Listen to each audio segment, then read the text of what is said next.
ഇതാ വഴിയിൽ നിന്നെ കാക്കേണ്ടതിന് ഞാൻ നിയമിച്ചിരിക്കുന്ന സ്ഥലത്തേക്ക് നിന്നെ കൊണ്ടുപോകേണ്ടതിന് ഞാനൊരു ദൂതനെ നിന്റെ മുമ്പിൽ അയച്ചിരിക്കുന്നു.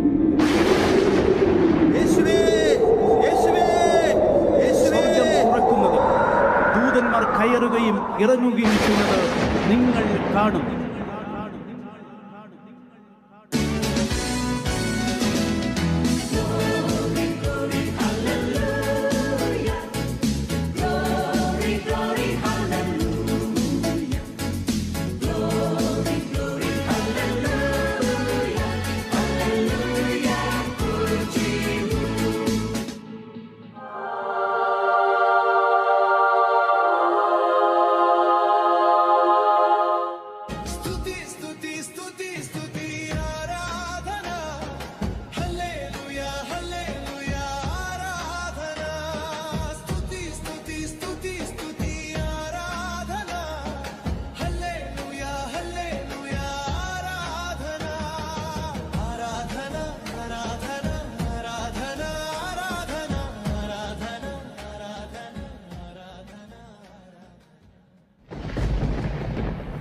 ഞെട്ടിക്കുന്ന വാർത്ത, യേശു ജീവിക്കുന്നു, യേശു ഇന്നും ജീവിക്കുന്നു, യേശു ജീവിക്കുന്നു.